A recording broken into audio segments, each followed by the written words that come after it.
안녕하세요. 이번 10주차 강의를 맡게 된 대구 가톨릭대학교 IT공학부 길준민 교수입니다. 여러분들은 9주차까지 문제 해결을 위한 단계들을 하나하나 자세히 살펴보았습니다. 즉, 주어진 문제를 해결하기 위해서 문제 분석부터 시작하여 문제 분해, 패턴 인식, 추상화, 그리고 최종적으로 알고리즘 작성 방법까지 배웠습니다.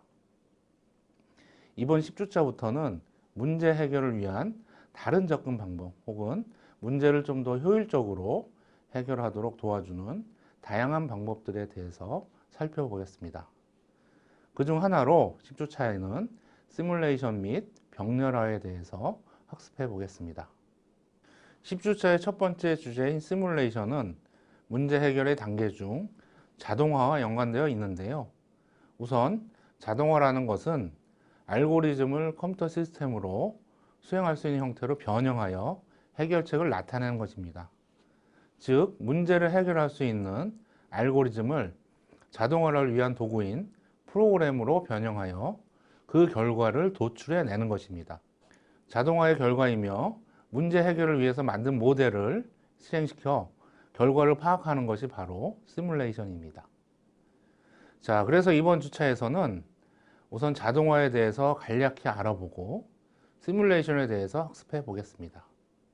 자동화라는 것은 알고리즘이나 절차로 정리된 것을 실제 작동이 되도록 프로그래밍하는 과정입니다.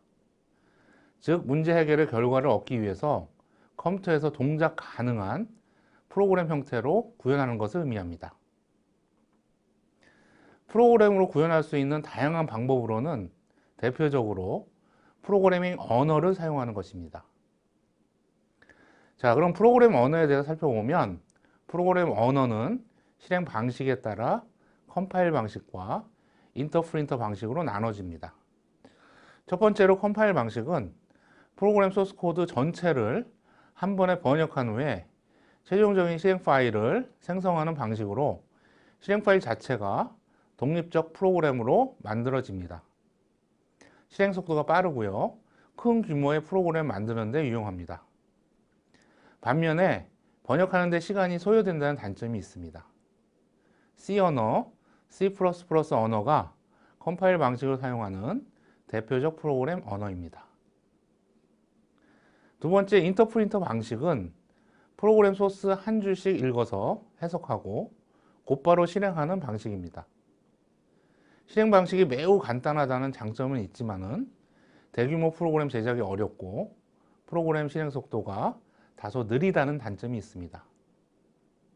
베이직 언어, 파이썬 언어 등이 인터프린트 방식을 사용하는 대표적인 프로그램 언어입니다. 한편 최근에는 컴파일 방식과 인터프린터 방식을 혼합한 형태가 있는데요.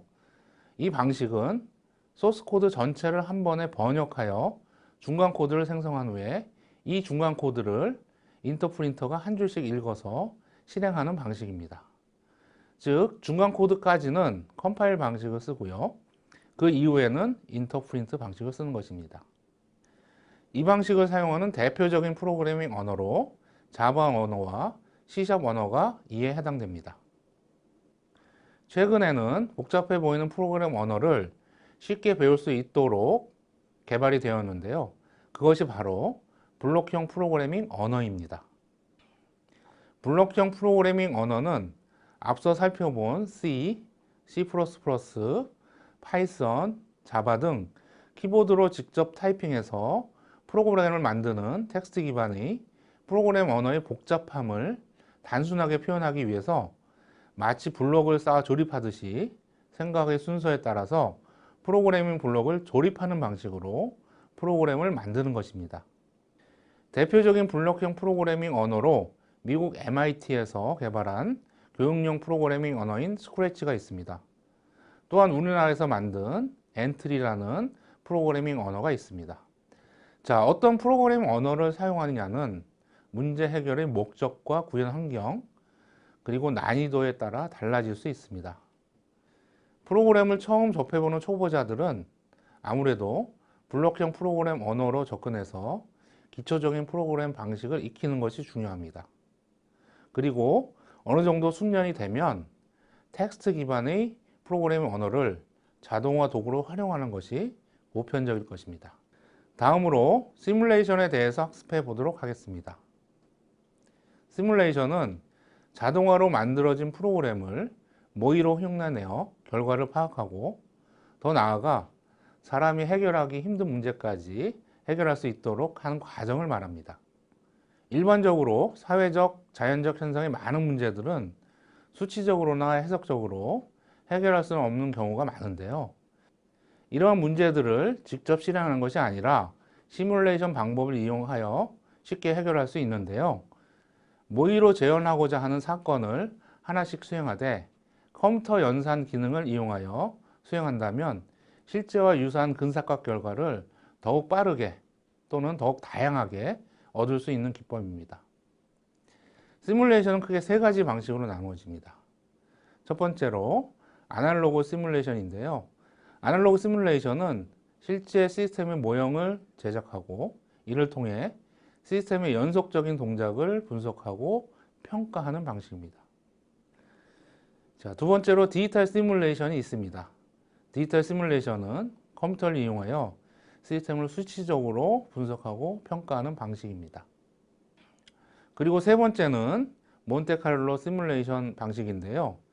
자, 이 방식은 확률 변수를 표현하기 위해 난수, 즉 랜덤 넘버를 도입해서 모의 실험을 수행하는 방식입니다. 특히 이 시뮬레이션은 확률적 방법을 사용하기 때문에 랜덤 넘버를 어떻게 적용하느냐, 그리고 몇 번을 적용하느냐에 따라서 근사각 결과가 실제와 얼마나 가까워지느냐가 결정이 됩니다.